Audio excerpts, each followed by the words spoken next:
supplies. Anyway, where was I? So we're there the first day. We go out to dig some trenches, and one of the guys in the community brings out this equipment for us. A spoon. That's how bad the equipment was. I couldn't believe it.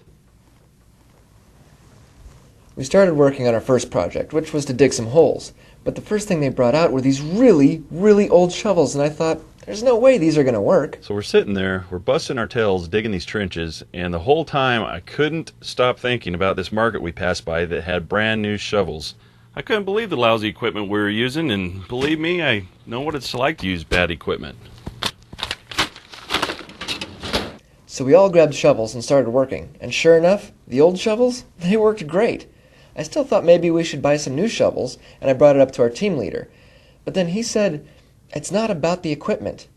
And honestly, at the time, I didn't know what he meant. So I got everybody on the team to pitch in a few bucks, and we went and bought some new shovels. So we started working alongside the members of the community.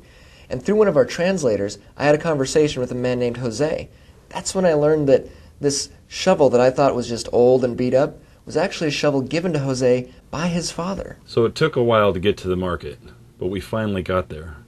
Once we were there, we bought every shovel that they had. Then we hurried back, and we had a little bit of time to spare. But when we gave them the shovels, we didn't get the response that we expected. I thought they'd be a little more excited. You know, I really connected with Jose. I have some tools that my dad gave me a few years ago. One of them is an old rusty hammer that my dad used to use whenever he would build something. Whenever I hold that hammer, I feel like a kid again, like I'm helping my dad build something again. So they seemed surprised more than anything. We told them we wanted to give them the shovels to get more work done. But I don't think they understood. It was awkward. The shovel we were using was not the most efficient tool, believe me.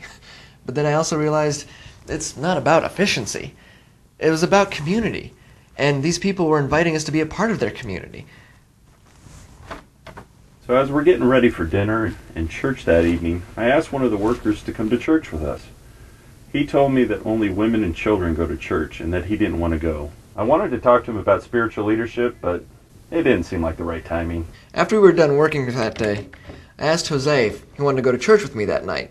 And he said, usually only his wife and kids go to church. But that night, he was going to go with his new best friend. Me! I was totally blown away. We worked really hard that week, but we didn't finish our project.